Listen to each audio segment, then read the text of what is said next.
Bonjour. La dernière fois, nous avons commencé par établir comme une cartographie du récit de Marc en présentant d'abord le mouvement général du récit et sa géographie. Une remarque par rapport à ça, la géographie de ce récit n'est pas une géographie humaine historique au sens contemporain du terme, mais une géographie humaine théologique, entre guillemets.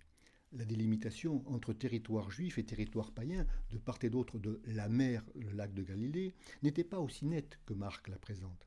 D'ailleurs, inversement, saint Matthieu parlera de la Galilée des nations en 4.12 pour montrer le désir de Jésus d'aller en territoire païen.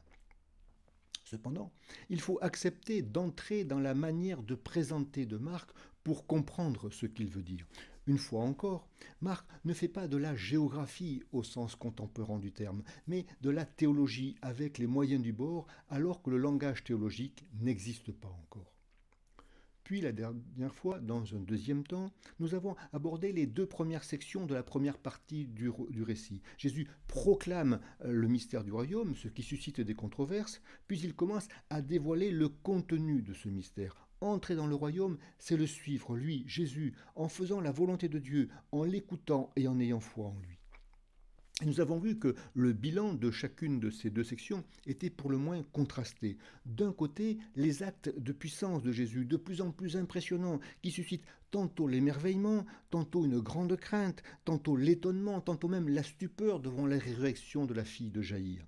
Et qui pose avec de plus en plus d'acuité la question de son identité réelle. Mais d'où lui vient cette autorité? Qui est-il vraiment? Et puis de l'autre, dès le début de sa mission, Jésus qui suscite des oppositions qui vont grandissantes au point d'en arriver rapidement au début du chapitre 3 à la décision de le faire mourir.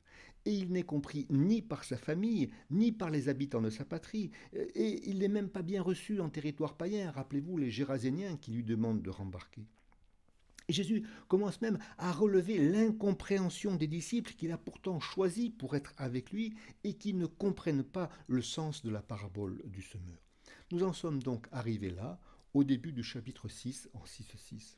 Dans la deuxième partie de ce verset, en 6.6b, Jésus reprend l'initiative. Marc écrit qu'il va parcourir les villages à la ronde. Commence alors la troisième et dernière section de cette première partie du récit, la section des pains. Jésus annonce l'extension du royaume. Il se fera pain pour tous. Après avoir regardé cette section des pains, nous dirons quelques mots du pivot du texte, la controverse, la confession de Pierre à Césarée. Et puis, nous verrons dans un deuxième temps la première section de la seconde partie du récit, la section du chemin Ente Hodo, en route vers Jérusalem et la Passion. Première section donc, la section des pains. Voyons d'abord le mouvement général du récit avant de la présenter d'une manière synthétique à travers trois thématiques. D'abord, le mouvement général de la section des pains. Après le sommaire, en 6.6b, cette section commence en introduction par le rappel du martyre de Jean-Baptiste qui est en sandwich entre l'envoi des 12 en mission et le retour des 12 de mission. Ce rappel du martyr se fait à l'occasion d'un festin donné par Hérode.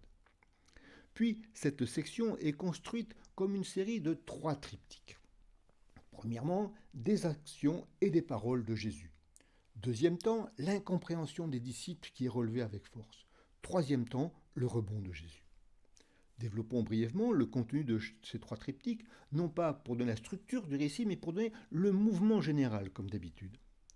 Premier triptyque, première multiplication des pains, au chapitre 6, en milieu juif, suivi de la marche des eaux qu'il faudra regarder avec, on verra pourquoi. Les disciples n'ont pas compris, relève Marc en 6.52. Ils n'avaient rien pas compris au sujet des pains. Troisième temps, rebond de Jésus dans un sommaire en 6.53-6.56. Jésus fait plus que guérir, il sauve. Deuxième triptyque. Au début du chapitre 7, une controverse sur le pur et l'impur. Et les disciples ne comprennent pas. Vous êtes bouchés, vous êtes sans intelligence, leur dit Jésus en 7.18. Mais Jésus rebondit. Il montre que l'impureté vient du cœur, puis il repart en territoire païen et il guérit la fille de la syrophénicienne et fait s'ouvrir un sourd-muet. Troisième triptyque. Deuxième multiplication des pains en territoire païen, au chapitre 8, et l'incompréhension des disciples qui est relevée avec une virulence extrême, on le verra. Mais Jésus rebondit et guérit l'aveugle de Bethsaïde en 2 temps. Cette dynamique s'ordonne autour de 3 grandes thématiques que je vais aborder successivement. Le pain, l'annonce aux païens et l'incompréhension des disciples que Jésus forme pour cette annonce. Première thématique, la thématique du pain. Cette section est appelée section des pains parce qu'on y trouve 18 des 21 emplois du mot pain que compte le récit. Sur les 3 derniers, 2 sont en amont, en 2,26 et 3,20, et le 3e est vers la fin dans l'institution de l'Eucharistie en 14,22.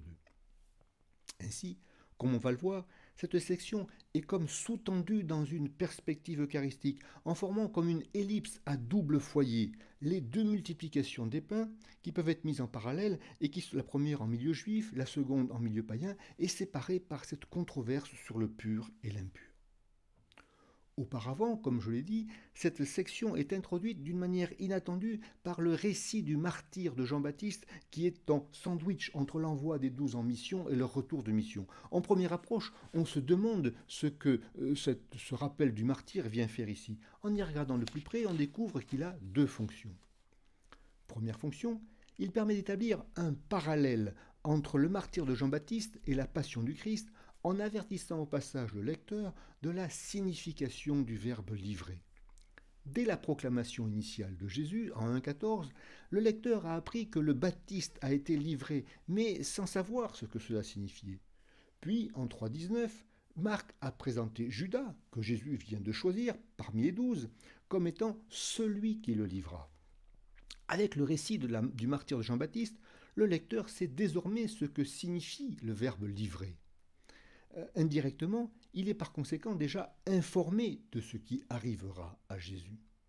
Jésus, comme Jean-Baptiste, sera saisi, enchaîné, mis à mort à un moment propice, kairos, le moment propice, et son cadavre sera déposé dans un tombeau. Mais ce rappel, deuxième fonction, permet aussi d'établir un contraste saisissant entre Hérode et Jésus, entre le faux roi et le vrai roi, en mettant en parallèle un repas qui donne la mort, le festin d'Hérode, à des repas qui donnent la vie, les 2 multiplications des pains en milieu juif et païen. Jésus et Hérode sont d'ailleurs les seuls dans le récit à être appelés rois, même si c'est d'une manière paradoxale. Hérode, parce qu'il est à la fois un faux roi et un mauvais roi. C'est un faux roi. Hérode parle de son royaume et Marc parle également d'Hérode comme un roi, alors qu'il n'est en réalité que tétrarque, c'est-à-dire gouverneur d'une des 4 parties du royaume d'Hérode le Grand, qui a été divisé en 4 parts à sa mort, en 4 après Jésus-Christ. Mais c'est aussi un mauvais roi. D'abord parce qu'il manque de clairvoyance. Parmi les différentes hypothèses sur l'identité réelle de Jésus, Hérode retient l'hypothèse la plus irréaliste, celle d'une réincarnation de Jean-Baptiste en Jésus déjà vivant. Avec le verbe égeiro, Jean a été réveillé. Ensuite, parce qu'il est inconséquent, en allant jusqu'à promettre la moitié de son royaume à une jeune fille dont la danse lui a plu. Et enfin et surtout, parce qu'il est injuste. Il n'hésite pas à faire mourir Jean-Baptiste, qu'il reconnaît pourtant comme étant juste et saint, écrit Marc. Hérode apparaît ainsi comme ceux que Jésus dénoncera en 10,42, les chefs des nations qui dominent sur elles en maître, les grands qui font sentir leur pouvoir. Par opposition, dans cette sous-partie, Jésus apparaît comme le vrai roi, même s'il faudra attendre la passion pour qu'il soit nommé ainsi par dérision. Il ne fait pas sentir son pouvoir en donnant un festin assez notable, mais il nourrit les foules, qu'elles soient juives ou païennes, en étant littéralement ému aux entrailles, verbe splagnizomai, par leur état, dans les 2 cas. Jésus nourrit ces foules qui sont affamées, sans pasteur et avec un risque de défaillance, en reprenant les mots qui seront ceux de l'institution de l'Eucharistie en 14,22, dans un parallèle impressionnant. Prenant le pain, disant la bénédiction ou rendant grâce, il rompit, il donna. Ainsi, ces multiplications des pains sont à resituer selon l'axe d'interprétation d'un nouvel exode pour la conclusion d'une nouvelle alliance. 3 points à ce sujet. Dieu a nourri les foules au désert pendant l'Exode avec la manne. Combien plus, Jésus sera celui qui nourrit son peuple auquel chacun, juif ou païen, est invité à appartenir en se purifiant de l'intérieur. Deuxième point. Dieu a conclu avec son peuple au désert une alliance par l'intermédiaire de Moïse. Ceci est le sang de l'alliance. Combien plus cette section non seulement prépare, mais appelle la conclusion de la nouvelle alliance dans le sang de Jésus. Ceci est mon sang, le sang de l'alliance. Troisième point. À travers les mentions du désert, de l'heure déjà avancée, ou à travers l'expression « en ces jours-là », ces multiplications des pains sont à replacer dans la perspective de la victoire sur le mal, d'une nouvelle création telle qu'elle était prophétisée en Isaïe 25. Le Seigneur de l'univers préparera pour tous les peuples sur sa montagne un festin. Il fera disparaître la mort pour toujours. Et on dira en ce jour-là, voyez, c'est notre Dieu. Il nous a sauvés. Il nous a sauvés. Ces deux multiplications des pains montrent ainsi que Jésus veut réunir en un seul peuple les Juifs et les païens, alors qu'ils semblent irrémédiablement séparés par la mer de Galilée, symbole de la mort et des forces du mal. Mais Jésus est plus fort que la mort, comme il le montre en marchant sur les eaux. Ainsi, après la thématique des pains, nous voilà donc immergés simultanément dans la thématique de l'annonce aux païens. Deuxième point, donc la thématique de l'annonce aux païens. En préambule, rappelons la première tentative avec un départ en 435 vers l'autre rive, le territoire des Géraséniens. Et puis rappelez-vous, la méga tempête et Jésus qui dort sur le coussin. Et Jésus qui a débarqué seul chez les Géraséniens et les Géraséniens qui lui ont demandé de rembarquer. Cet épisode avait permis de comprendre que l'essor de l'annonce aux païens serait différé. Ce sera la mission des disciples que Jésus devra former pour qu'ils soient pêcheurs d'hommes, comme il l'avait annoncé en 1,17, dans l'appel des premiers disciples. Puis, en 6,45, dans cette section des pains, après la première multiplication des pains, deuxième tentative. Jésus a littéralement contraint ses disciples à monter dans la barque et à le devancer vers l'autre rive, vers Bethsaïde, le territoire des païens. Mais là encore, une seconde tempête, et Jésus a rejoint ses disciples en marchant sur les eaux. Il veut les dépasser, mais il monte finalement avec eux dans la barque, et ils achèvent la traversée en touchant terre, certes, mais à Génézareth, du même côté qu'ils sont partis, en territoire juif. C'est donc un échec. Les disciples, manifestement, ne sont pas encore prêts pour la mission en territoire païen. C'est dans ce contexte, au bilan pour le moins mitigé, qu'il faut aborder les deux premiers épisodes qui apparaissent en Marc 7.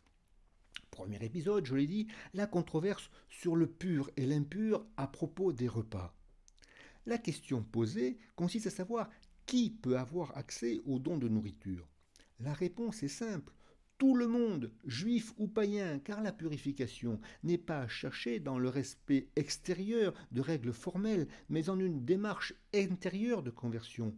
Il n'y a rien d'extérieur à l'homme qui puisse le rendre impur. C'est du cœur de l'homme que sortent les intentions mauvaises.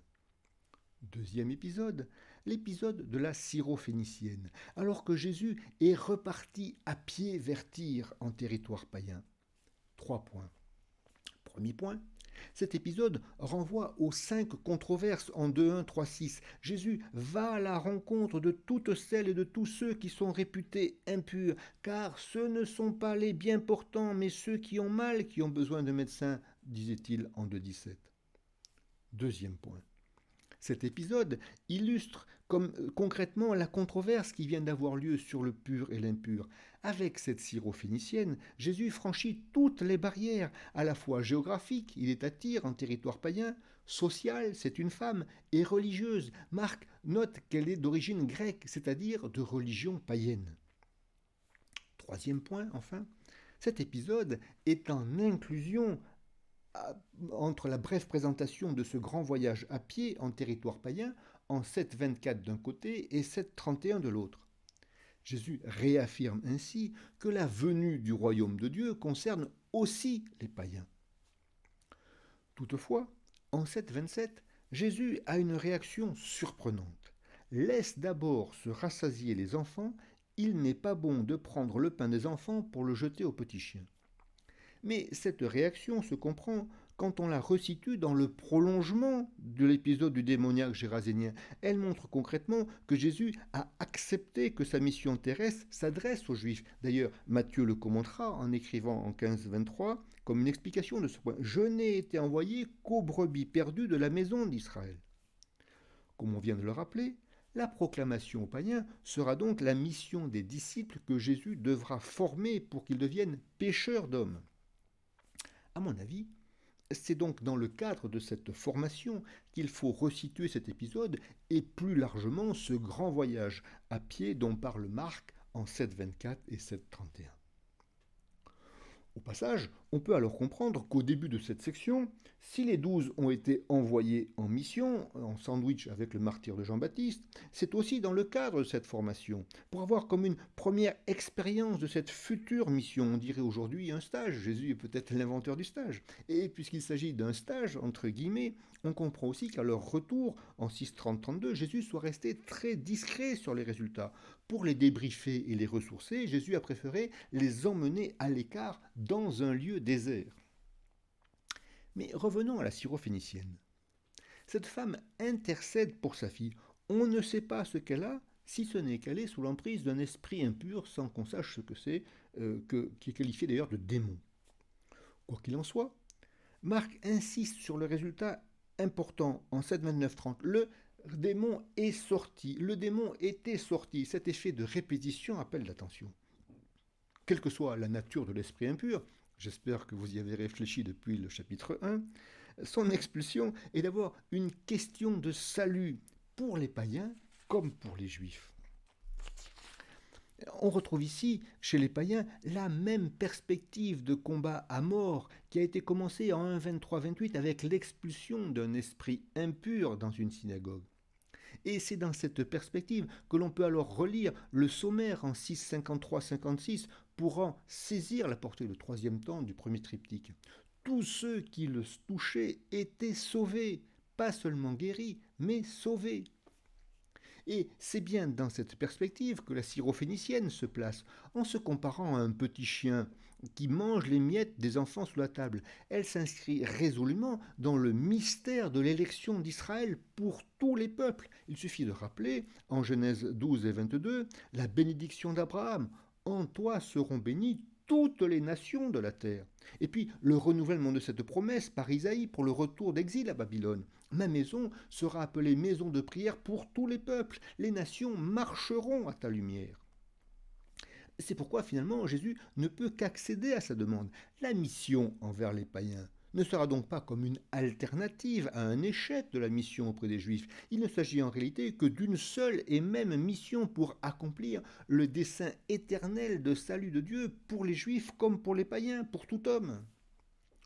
Formellement d'ailleurs, le verbe kortazo, rassasier, que l'on rencontre uniquement chez Marc ici dans l'épisode de la syrophénicienne et dans les deux multiplications des pains, et on rappelle qu'au final, tout le monde sera rassasié, juifs comme païens, et il y aura même du surplus, on va y revenir.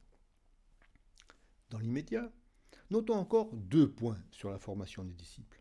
Dans le temps long, celui du lecteur qui est appelé à devenir disciple, l'insertion du martyr de Jean-Baptiste en sandwich entre l'envoi et le retour en mission des 12 permet déjà au lecteur de comprendre que la mission sera coûteuse pour les disciples.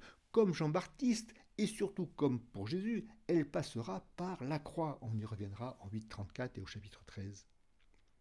Dans le temps court, il faut souligner aussi la discrétion avec laquelle les 2 miracles de multiplication des pains sont opérés. En dépit de leur ampleur, la foule ne manifeste absolument aucune réaction, ni dans l'une ni dans l'autre. Elle ne s'est rendue compte de rien. Ceci montre qu'en dépit des apparences, paradoxalement, ce ne sont pas les foules qui sont les premiers destinataires de ces miracles, mais les disciples eux-mêmes. Comme pour le premier envoi en mission, ces 2 miracles ont donc paradoxalement pour but de les former pour leur mission future.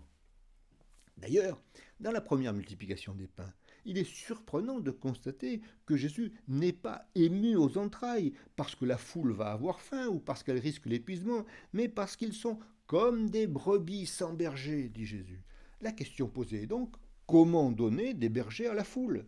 Et la réponse est donnée par Jésus lui-même en 6,37. Donnez-leur vous-même à manger. Ainsi, après avoir eux-mêmes expérimenté la mission sur l'ordre de Jésus, les disciples reçoivent ici la révélation que la mission de nourrir les foules sera de leur responsabilité. Alors, il est vrai que dans la seconde multiplication des pains, en revanche, la question se pose différemment. Il est a priori impensable que la manne nouvelle, entre guillemets, soit donnée à des païens. C'est pourquoi l'accent est mis, 1, sur l'attachement de cette foule à Jésus, elle est avec lui depuis 3 jours, sur l'origine éloignée de ceux qui la composent, et puis 3, sur son risque d'épuisement parce qu'elle n'a rien à manger. L'insistance sur l'état de cette foule pointe ici sur la nécessité de s'occuper d'elle.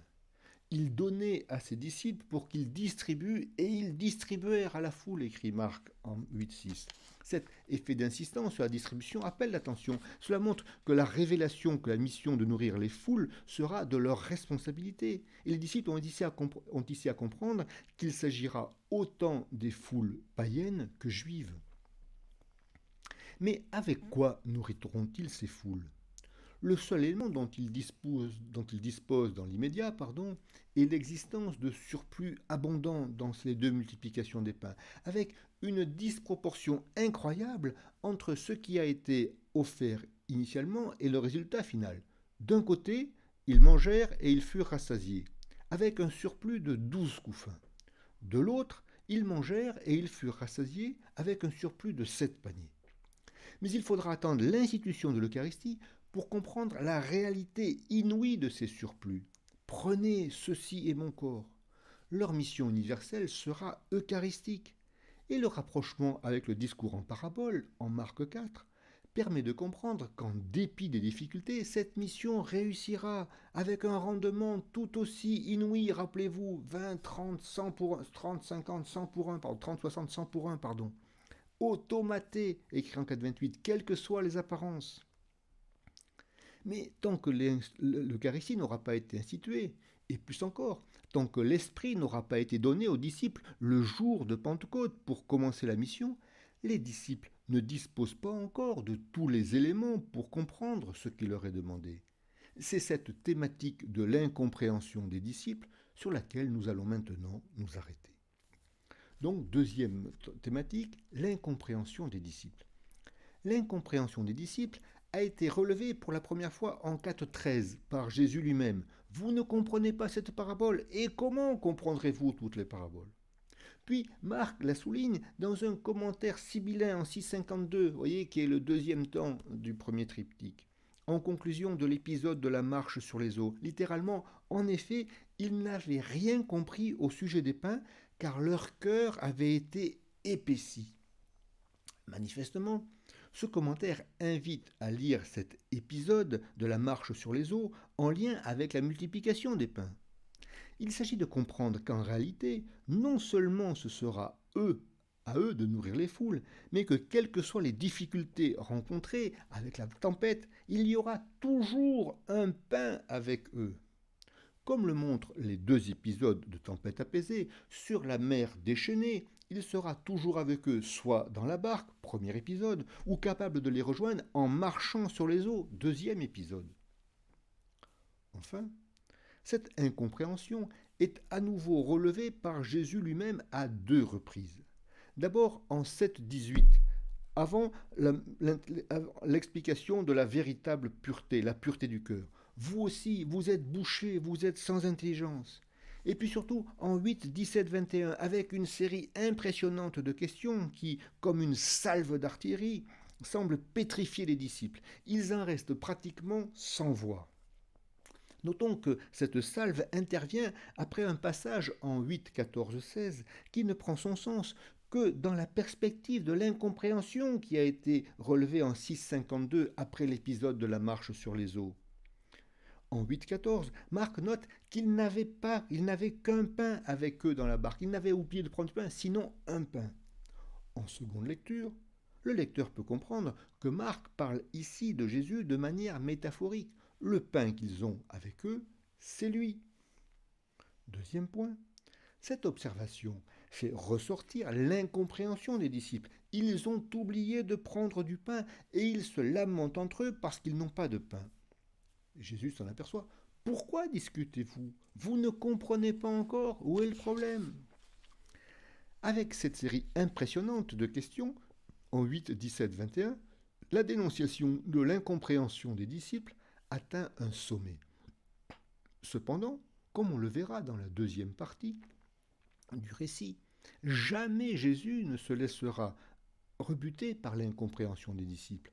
Au contraire, elle sera toujours pour lui l'occasion de rebondir sur un nouvel enseignement à leur profit, comme on a déjà pu le constater d'ailleurs avec la querelle du pur et l'impur, après avoir dénoncé leur incompréhension. Ceci étant, Marc, qui prend grand soin de son lecteur, a placé dans cette section des pains 2 épisodes qui peuvent être lus en parallèle pour comprendre pourquoi Jésus ne s'arrête pas à cette incompréhension. La guérison du sourd-bègue et la guérison de l'aveugle de Bethsaïde en conclusion du 2e et du 3e triptyque. Le parallélisme entre ces 2 épisodes peut facilement être mis en évidence par les mots qui sont employés. Dans les 2 cas, on les amène en suppliant, ils sont emmenés à l'écart, Jésus crache, il touche, il lève les yeux, et enfin, il enjoint au silence ou à la discrétion. Ces épisodes illustrent et annoncent la double guérison dont les disciples ont besoin. Le lecteur est ainsi averti qu'en dépit de l'incompréhension présente, viendra le moment où ils entendront et où ils verront clair, devenant ainsi capables de remplir la mission confiée par Jésus. La guérison du sourd-bègue est ainsi à replacer selon l'axe de la nouvelle création, comme en témoigne la réaction en 7.37. Ils étaient excessivement frappés, disant « Il a bien fait toute chose », ce qui renvoie à la conclusion du premier récit de la création en 1.31. Dieu vit ce qu'il avait fait, cela était très bon. À chaque fois, c'est le même mot, kalos, qui est employé. Mais c'est la guérison de l'aveugle de Bethsaïde qui retient plus particulièrement l'attention. 3 points à ce sujet. Premier point. Notons d'abord, au passage, que l'arrivée à Bethsaïde avec les disciples qui débarquent en 8.22 concrétise une décision qui a été prise juste avant en 8.13. Mais le projet, lui, était déjà présent 2 chapitres avant, en 6.45. Rappelez-vous, quand Jésus avait contraint ses disciples à monter dans la barque pour le devancer de l'autre côté, vers l'autre rive, vers Bethsaïde. Ainsi, le lecteur est averti que les disciples arriveront eux-mêmes aussi finiront par traverser la mer pour remplir leur future mission chez les païens en devenant pêcheurs d'hommes. Deuxième point. Il est frappant de constater que cette guérison de l'aveugle de Bethsaïde se fait en 2 temps. De 2 choses l'une. Soit Jésus a perdu la main, en quelque sorte, ce qui est impensable compte tenu des gestes de puissance qu'il a montrés, soit il faut chercher ailleurs une explication. En fait, cette guérison en 2 temps est le reflet non pas de l'impuissance relative de Jésus, mais plutôt de la lenteur des disciples à comprendre. Le lecteur est ainsi averti que le dépassement de leur incompréhension sera difficile et prendra du temps.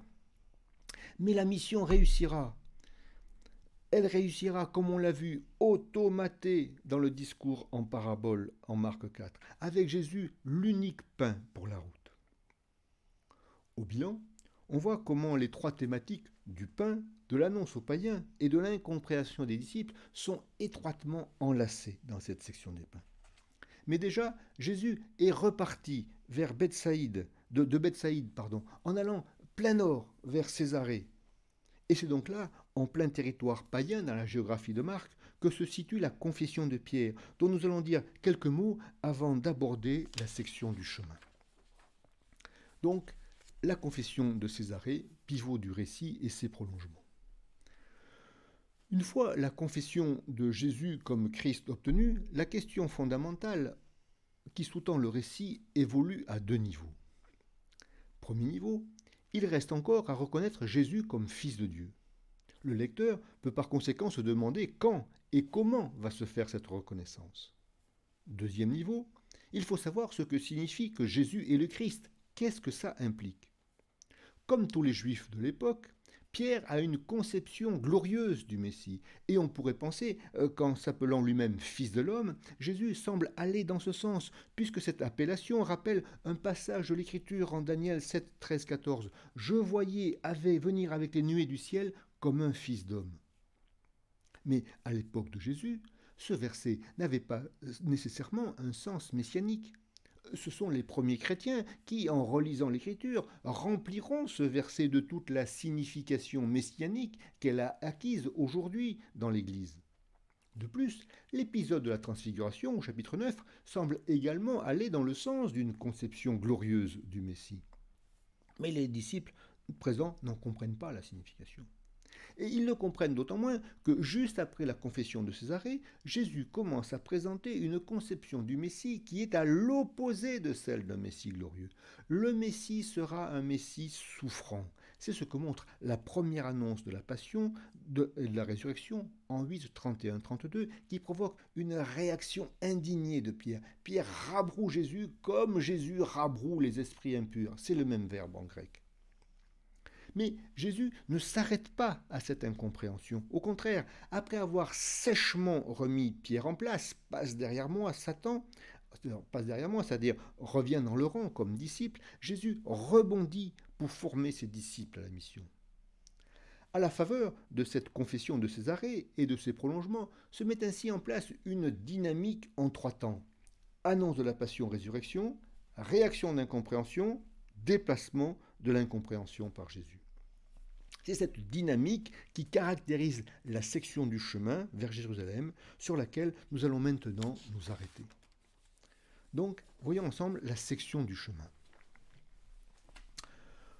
On appelle cette section la section du chemin parce qu'elle est jalonnée par 5 mentions de l'expression ente hodo, sur le chemin. Dans le texte grec, cette expression scande la montée de Jésus vers Jérusalem. Et elle met cette section en inclusion entre 2 mentions en 8.27 et 10.52. Plus largement, on peut remarquer également, d'une part, que cette section est encadrée par 2 guérisons d'aveugles. L'aveugle de Bethsaïde d'un côté, l'aveugle de Jéricho de l'autre, Bartimée. D'autre part, que cette montée vers Jérusalem est rythmée par 3 annonces de la passion, résurrection qui vont crescendo. Alors, première annonce, sobre. On est au nord, en Galilée, à Césarée de Philippe, mais sans aucune indication de destination. On apprend juste que le Fils de l'homme doit souffrir. Quelle est cette nécessité? On ne sait pas. Deuxième annonce, avec quelques précisions en 9.31. Faisant route à travers la Galilée, il enseignait ses disciples. Et puis, troisième annonce, plus détaillée. Ils étaient sur le chemin, montant à Jérusalem. Jésus marchait devant eux, ils étaient d'un stupeur, prenant les 12, l'attention se resserre. Quand on regarde ce tableau verticalement, on voit qu'au fil des annonces, l'attention se resserre sur les 12. D'abord les disciples, puis les 12. Et puis, parallèlement, des précisions de plus en plus grandes sont données. Elles concernent à la fois la destination, la réaction des disciples, le détail des souffrances. Marc montre ainsi l'accroissement progressif du climat de tension qui entoure cette section du chemin. Comme je viens de le dire, le Messie ne sera pas comme un roi terrestre glorieux, mais comme le serviteur souffrant dont parlent les 4 chants du serviteur dans le livre d'Isaïe. En voici quelques extraits, juste pour éveiller en vous le désir d'aller les lire en entier dans la Bible. Premier chant donc, Isaïe 42, 1, 9. Voici mon serviteur que je soutiens, mon élu qui a toute ma faveur, j'ai fait reposer sur lui mon esprit. Notons au passage qu'on retrouve ici certains accents de la théophanie lors du baptême du Christ en 1.11, et qu'avec les versets suivants de ce premier chant, en 42, 16, 17, dans ces versets suivants, il y a une prophétie des guérisons d'aveugles. Alors, je conduirai les aveugles sur un chemin qui leur est inconnu. Donc, il ne faut pas s'étonner que dans la section du chemin, soit encadré par 2 guérisons d'aveugles. Deuxième chant du serviteur, au chapitre 49 d'Isaïe. Je fais de toi la lumière des nations, pour que mon salut atteigne les extrémités de la terre. Troisième chant du serviteur au chapitre 50. J'ai présenté mon dos à ceux qui me frappaient. Je n'ai pas caché ma face devant les outrages et les crachats. Quatrième, enfin, chant du serviteur au chapitre 52 et 53, un très grand chapitre. Méprisé, abandonné des hommes, homme de douleur, familier de la souffrance, nous l'avons méprisé, compté pour rien. En fait, c'était nos souffrances qu'il portait, nos douleurs dont il était chargé.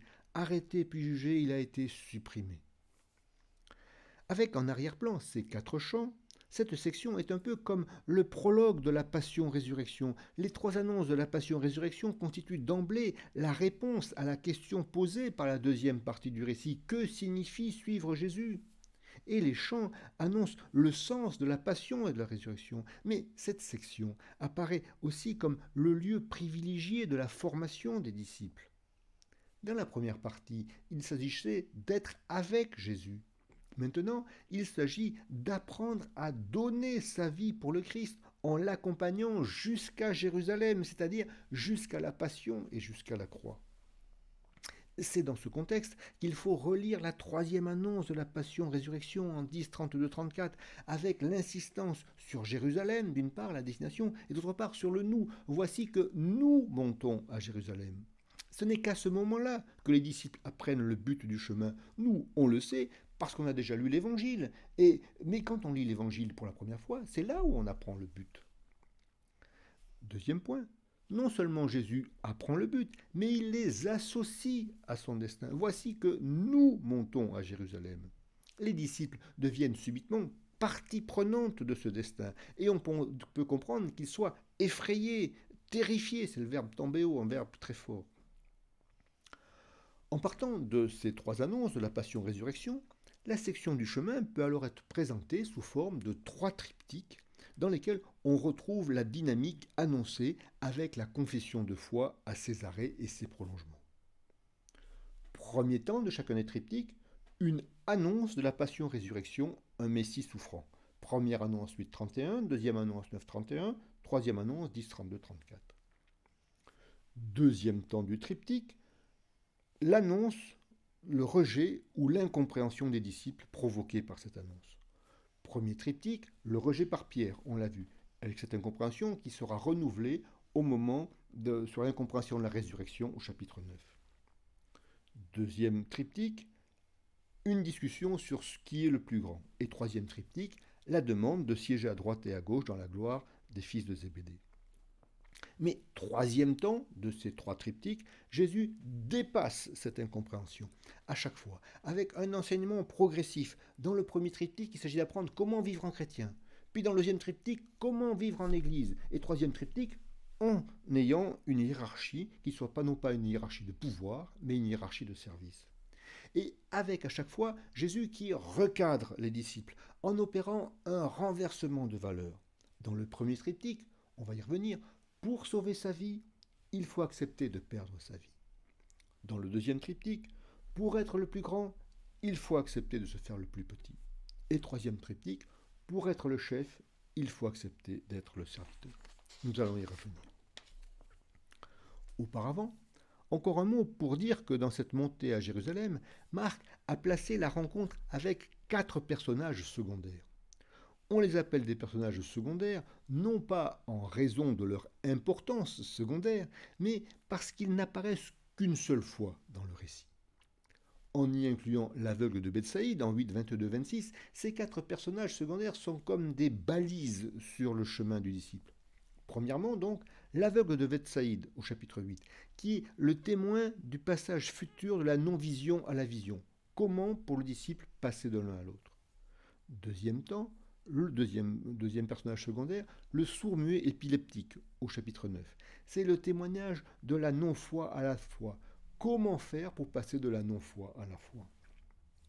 Troisième personnage secondaire, l'homme riche au chapitre 10, qui pose la question du passage de la non-suivance à la suivance. Que faut-il faire pour se mettre à la suite de Jésus? Et enfin, quatrième personnage secondaire, juste avant l'arrivée à Jérusalem, à Jéricho, l'aveugle Bartimée, qui donne là un exemple à la fois de foi, de vision rétablie et de suivance, en montrant ainsi au lecteur ce que doit être le disciple selon le cœur de Jésus. On va y revenir. Entrons maintenant, si vous voulez, brièvement, à l'intérieur de chacun des trois triptyques. Premier triptyque, donc. Premier temps, l'annonce de la passion-résurrection sous forme de sommaire en 8.31. Deuxième temps, le rejet par Pierre violemment. Troisième temps, Pierre qui rabrouche Jésus. Et troisième temps, le recadrage de Pierre, passe derrière moi Satan, et le dépassement de ce rejet en 3 temps. Premier temps, Jésus donne un enseignement sur la condition de disciple. Être chrétien, c'est prendre sa croix. Je vais y revenir. Puis vient l'épisode de la transfiguration, j'en dirai un mot aussi. Écoutez-le, avec une nouvelle incompréhension des disciples qui est relevée sur la résurrection en 9-10. Et puis enfin, Jésus qui expulse un esprit sourd et muet au chapitre 9. Je fais juste quelques commentaires sur ce premier triptyque et notamment sur le troisième temps. L'enseignement, premier commentaire, l'enseignement porte sur ce qu'implique suivre Jésus. Prenons à ce sujet le verset 8-34. Littéralement, et appelant auprès de lui la foule avec ses disciples, il leur dit « Si quelqu'un veut suivre derrière moi, qu'il se renie lui-même, qu'il prenne sa croix et qu'il me suive. » Premier temps, si quelqu'un veut suivre derrière moi, c'est à la fois libre, si, et c'est ouvert à n'importe qui. Tout le monde peut devenir disciple, quelle que soit sa situation. Il n'y a pas de condition préalable. On est renvoyé là à la deuxième controverse au chapitre 2. C'est pour cela que Jésus mange avec les disciples. Ce sont les malades et pas les bien portants, et non pas les bien portants et qui ont besoin de médecins. D'autant plus que, pour cet enseignement, Jésus appelle à lui non seulement ses disciples, mais aussi la foule, tout le monde. Deuxième temps, qu'il se renie lui-même. S'il n'y a pas de condition préalable pour se mettre à la suite de Jésus, il faut néanmoins accepter de se renier, c'est-à-dire accepter d'entrer dans un chemin de conversion à la suite du Christ. Troisième temps, qu'il prenne sa croix. Il est étonnant de constater que la première mention de la croix dans le récit n'est pas relative à Jésus, mais à celui qui veut devenir disciple. Être disciple, c'est simple, mais ça peut être plus ou moins facile parfois. D'ailleurs, c'est déjà ce que suggérait en Marc 6 le premier envoi en mission des 12, en sandwich avec le martyr de Jean. Quatrième temps, enfin, qu'il me suive. Avec la répétition du verbe suivre, qui met ce verset en inclusion, on retrouve ce qui caractérise d'abord et avant tout le disciple depuis l'appel des premiers disciples en 1.16.20, depuis l'appel de Lévi en 2.14, le choix des 12 en 3.14. Être avec Jésus, c'est d'abord être avec lui, se mettre derrière lui, le suivre. Deuxième commentaire sur la transfiguration.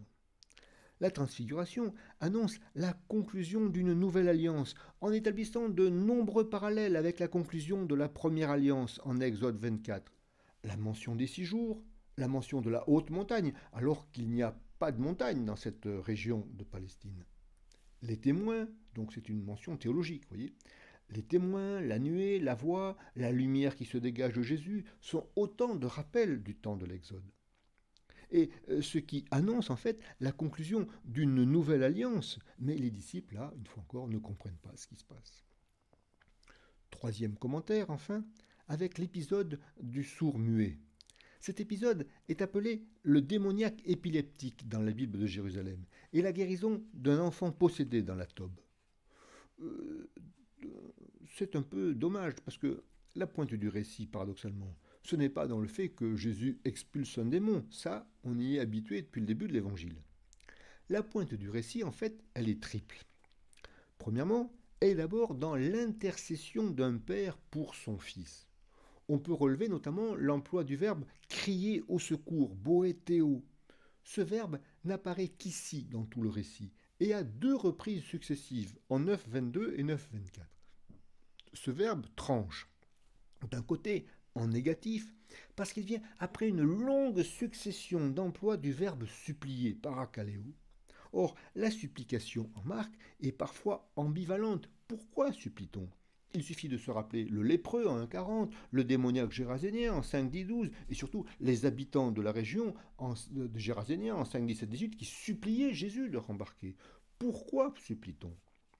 De l'autre, en positif cependant, parce que cet emploi du verbe boétéo, crier au secours, montre au contraire comment prier, comment intercéder. Comme ce père qui intercède pour son fils, il s'agit de crier au secours avec foi vers Jésus en lui demandant d'être ému aux entrailles vers splagnizomai qu'on avait déjà trouvé dans les 2 multiplications des pains. Comme, vous voyez, et en lui demandant d'augmenter en nous la foi. Mais cette pointe du récit est aussi dans ce qui est doublement sous-entendu, les 2 autres pointes du récit. D'abord, en 9,25, Jésus commande à l'esprit sourd et muet de partir. L'esprit sort, mais paradoxalement, l'enfant devient comme mort, écrit Marc. Et Marc insiste, beaucoup pensent qu'il est mort. Mais Jésus, lui saisissant la main, le releva, verbe egeiro, et il se dressa, c'est le verbe anistémie. On trouve la même séquence qu'avec la belle-mère de Pierre en 1,29-32. Pourtant, curieusement, pour l'instant, l'enfant ne dit toujours rien. Mais rien n'empêche de penser qu'il pourra parler. Sous-entendu, viendra le moment où, pour les disciples, qui pour l'instant sont un peu comme ce sourd-muet, guéris mais qui n'arrivent pas à parler, viendra le moment où eux aussi pourront parler quand Jésus aura été relevé. Puis, en 9,29, Jésus explique aux disciples qu'ils n'ont pas été capables d'expulser ce démon en raison de leur manque de prière. Ce qui sous-entend que l'autorité de Jésus, et partant celle du disciple, se situe en Dieu. Pas de prière, pas d'autorité pour expulser le démon ou l'esprit impur, comme vous voulez. Avouez que ça ouvre des perspectives. Et nous arrivons maintenant au 2e triptyque. Premier temps, une 2e annonce de la Passion-Résurrection sous forme de sommaire en 9,31. L'incompréhension des disciples, 2e temps, qui est à nouveau soulignée en 9,32. Elle est illustrée par la discussion qui suit pour savoir qui est le plus grand en 9,33-34. Mais 3e temps de ce 2e triptyque, Jésus dépasse cette incompréhension par son enseignement. 2 temps. Premier temps, Jésus enseigne ce que signifie être en Église, c'est-à-dire constituer une communauté qui soit ouverte aux plus petits. Et puis 2e temps, il prolonge cet enseignement jusqu'en 10,31 à travers notamment la rencontre avec l'homme riche.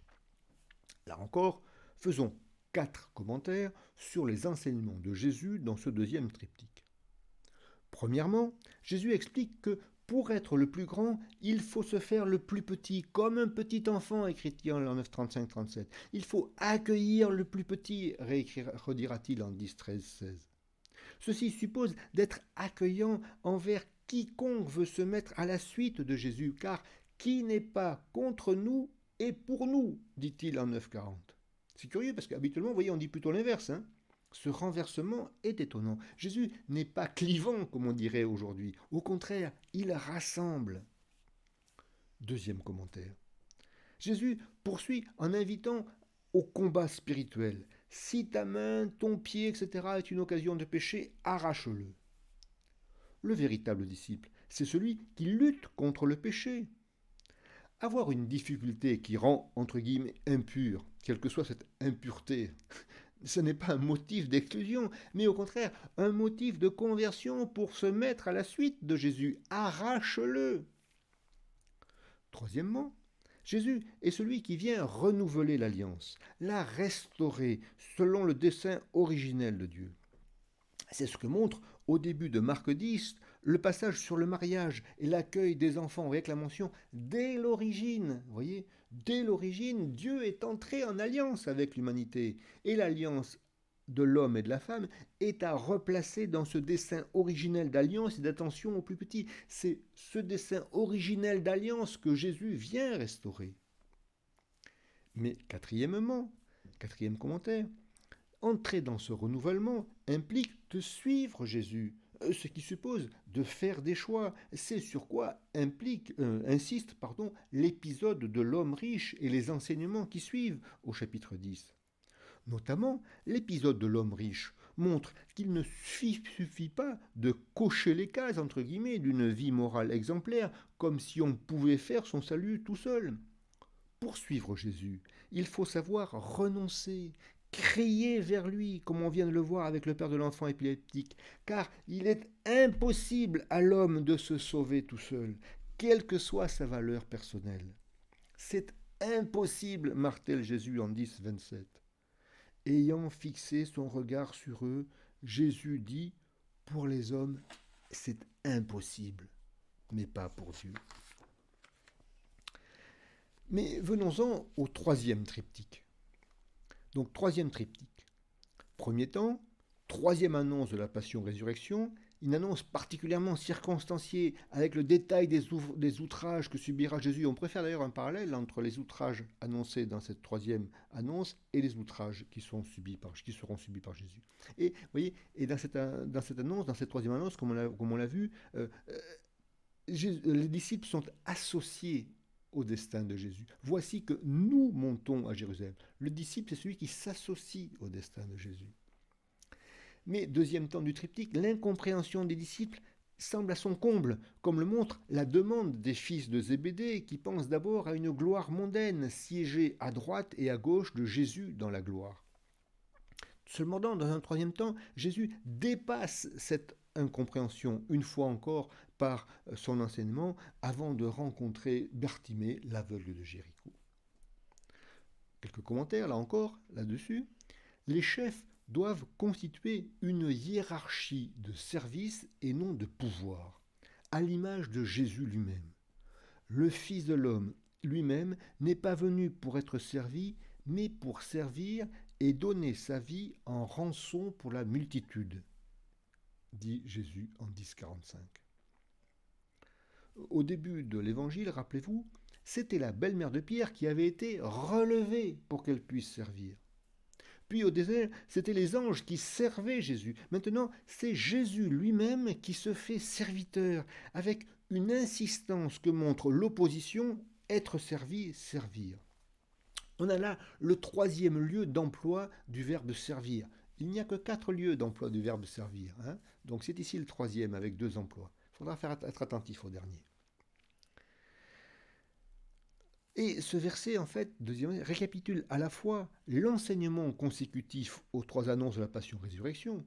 Jésus accepte de perdre sa vie, il se fait le plus petit, il se fait le serviteur.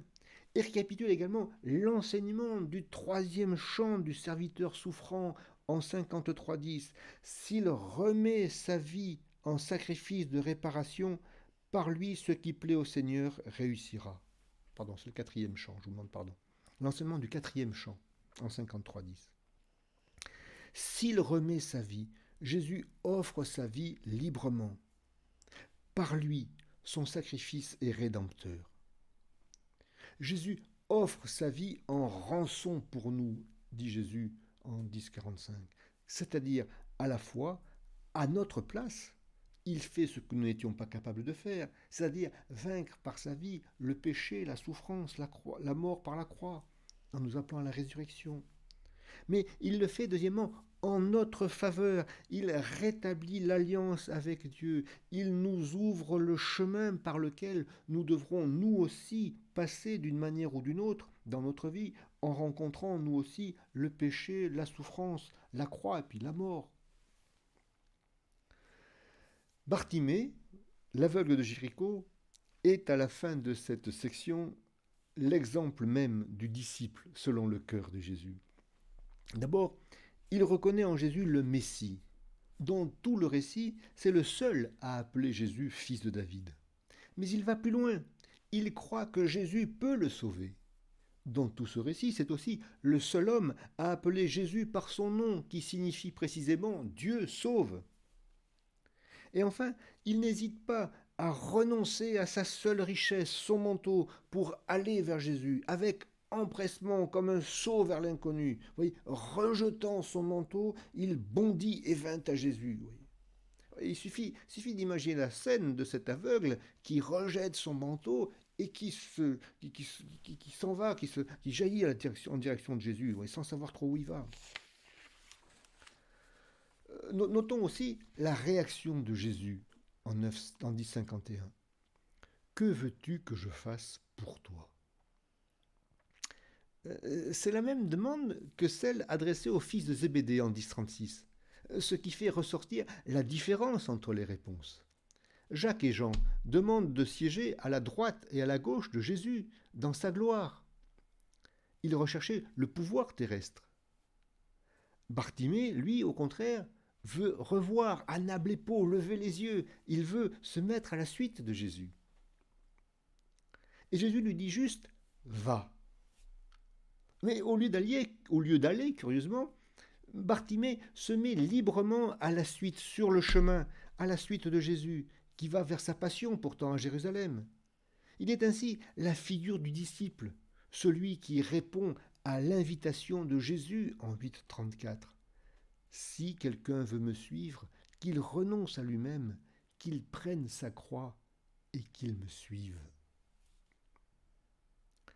Mais voilà que les disciples arrivent en vue de Jérusalem. Jésus envoie ses disciples pour préparer son entrée en Jérusalem. On est au début du chapitre 11. C'est ce que nous verrons la prochaine fois. La prochaine fois, donc, le mercredi 3 mars à 20h30, nous serons à Jérusalem et nous accompagnerons Jésus dans les 2 dernières sections de cette seconde partie. D'abord, la grande explication avec les autorités juives dans le temple, suivie du discours eschatologique, Marc 11,13. Et puis, dernière section, la passion, la crucifixion et la mise au tombeau de Jésus en Marc 14,15. D'ici là, je vous rappelle l'adresse mail pour réagir et l'adresse du site pour retrouver le texte des entretiens, les réécouter ou bien vous connecter directement pour la prochaine fois à la rubrique événements. Et je vous invite aussi à reprendre ce que nous venons de voir ensemble. Alors c'est vrai que dans le premier entretien, il y avait beaucoup de citations par exemple, mais c'est important, vous voyez, de reprendre ces citations, de les lire dans la Bible pour comprendre comment Marc a enraciné ce qu'il dit dans l'Ancien Testament. Et puis deuxièmement, ça permet aussi, vous voyez, quand prend le temps de relire, quand on a fait cet effort, vous voyez, les mots acquièrent une profondeur insoupçonnée. Vous voyez, par exemple, dans le désert, ou bien en ce jour-là, vous voyez, ou bien Boéthéo, crier au secours, ému aux entrailles. Voilà, ces mots prennent, quand on les relit, ensuite une signification particulière. Et pour la route, je vous laisse sur ces 2 regards de Jésus. Celui porté sur l'homme riche en 10,21. Jésus fixa sur lui son regard et il l'aima. Et puis celui posé sur les disciples en 10,27. Ayant fixé son regard sur eux, il leur dit : pour les hommes, c'est impossible, mais pas pour Dieu. Avec, vous voyez, cette demande de Jésus à Bartimée, en 10,51. Que veux-tu que je fasse pour toi ? Que veux-tu que je fasse pour toi ? À bientôt.